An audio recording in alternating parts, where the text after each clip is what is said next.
Van வந்துட்டு school குழந்தைங்கள pickup பண்ணிட்டு போயிட்டு இருக்குது.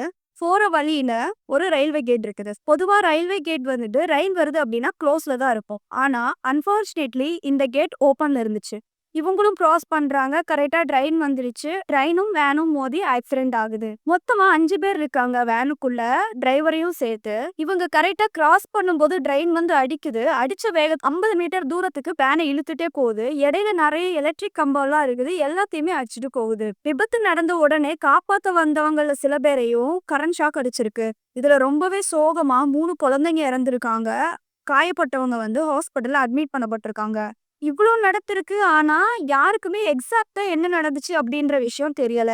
ஆளாளுக்கு ஒவ்வொன்னும் அவங்கவங்க விருப்பத்துக்கு பேசிட்டே இருக்காங்க. என்ன நடந்துச்சுன்னு நம்ம ஃபுல்லா பார்த்துடலாம். கடலூர் மாவட்டம் செம்மங்குப்பம் அப்படின்ற ஒரு பகுதியில தான் இந்த நிகழ்வு நடக்குது. ஆ டெய்லியும் காலையில ஒரு 7:45 இந்த டைம்ல தான் ஒரு ட்ரெயின் வந்து அந்த இடத்த கிராஸ் பண்ணும். ஸோ, அதே டைம்ல தான் இந்த ஸ்கூல் வேனும் குழந்தைங்கள பிக்கப் பண்ணிட்டு வந்திருக்கு. வந்த டைம்ல என்ன பண்ணியிருக்காங்க அப்படின்னா போகும்போது கேட் வந்து ஓப்பன்ல இருந்திருக்கு. ஸோ, வேன் டிரைவர் என்ன நெனச்சிருக்காரு, ஓப்பன்ல இருக்கு. ஸோ, ட்ரெயின் வராதுன்னு நெனச்சுட்டு இவரு போயிருக்காரு. 2 பக்கமும் கேட்டோட 2 பக்கமும் நெறைய மரங்கள் இருந்திருக்கு. ஸோ, ஹார்ன் அடிக்காம வந்ததுனால அவரால ட்ரெயின் வருதா என்னன்றத பார்க்க முடியலன்ற மாரி சொல்லியிருக்காங்க. இவரும் கரெக்ட்டா போயிருக்காரு. அந்த அதே டைம் ட்ரெயினும் வந்ததுனால ஆக்சிடென்ட் ஆயிருக்கு. நான் முதல்ல சொன்ன மாரி இடிச்ச வேகத்துல 50 மீட்டருக்கு வந்து வேன் இழுத்துட்டு போயிருக்கு. அண்ட் அது மட்டும் இல்லாம இடையில இருந்த நெறைய எலக்ட்ரிக் கம்பம்லாம் வேற அடிச்சுட்டு போயிருக்கு. இது நடந்த உடனே ஃபர்ஸ்ட்டு அண்ணாதுரை அப்படின்ற ஒருத்தர் தான் ஓடி போய் காப்பாத்த போயிருக்காரு. அவரையுமே எலக்ட்ரிக் ஷாக் அடிச்சிருக்கு. அவர வந்து காப்பாத்தி ஹாஸ்பிட்டல் கூட்டிட்டு போயிட்டாங்க. ஸ்பாட்லயே 2 குழந்தைங்க இறந்துட்டாங்க. ஒரு குழந்தை வந்துட்டு ஹாஸ்பிட்டல் கொண்டு போகப்பட்டதுக்கு அப்புறமா இறந்திருக்காங்க.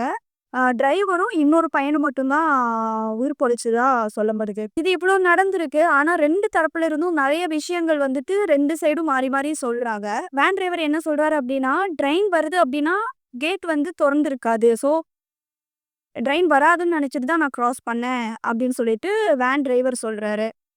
அதே வந்து ரயில்வே சைடு என்ன சொல்றாங்க அப்டின்னா, அந்த ஊர் மக்கள் வந்துட்டு ட்ரெயின் வரதுக்கு டைம் இருக்குல்ல. இன்னும் ஏன் வந்துட்டு கேட்ட பூட்டி வச்சிருக்கீங்க? ஓப்பன் பண்ணுங்க. அந்த வேன் டிரைவருமே வந்து கம்பல் பண்ணாரு. ரொம்ப பிரஷர் பண்ணாரு. அதனால தான் நான் ஓப்பன் பண்ணேன் அப்படின்னு சொல்றாங்க. ஆனா எவ்வளோதான் கம்பல் பண்ணாலும், பிரஷர் பண்ணாலும் ரூல்ஸ் படி இது உயிர் சம்மந்தப்பட்ட பிரச்சனைன்றதுனால நம்ம வந்து ஓப்பன் பண்ணக்கூடாது. இது ரொம்பவே பெரிய தப்பு. ஸோ அவர சஸ்பெண்ட் பண்ணியிருக்காங்க அந்த கேட் கீப்பர. இந்த ஆக்சிடென்ட் நடந்த உடனே அதுக்கு கேட் கீப்பர் தான் காரணம்னு சொல்லிட்டு அந்த ஊர் மக்கள் எல்லாரும் சேர்ந்து அந்த கேட் கீப்பர போட்டு நல்லா அடிச்சிருக்காங்க. இதுல மாறி மாறி எல்லாரும் கை காமிச்சிட்டு இருக்காங்க. இவங்க மேல தப்பு, அவங்க மேல தப்புன்னு. ஆனா அந்த குழந்தைங்கள இழந்த பெத்தவங்களுக்கு யார் என்ன பதில் சொல்ல போறாங்கன்னு தெரியல.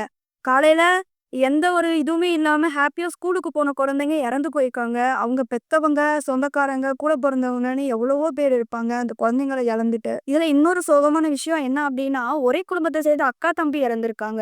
தொடர்ந்து தமிழ்நாட்டுல ரொம்பவே அதிர்ச்சியான சம்பவங்கள்லாம் ரீசென்ட் டேஸா ரொம்ப நடந்துட்டு இருக்கு. பாதிக்கப்பட்டவங்களுக்காகவும், அவங்க குடும்பத்துக்காகவும் நம்ம வந்து ப்ரே பண்ணிக்கலாம். இந்த மாதிரியான மோர் அப்டேட்ஸுக்கு நம்ம சேனல மறக்காம சப்ஸ்கிரைப் பண்ணிக்கோங்க.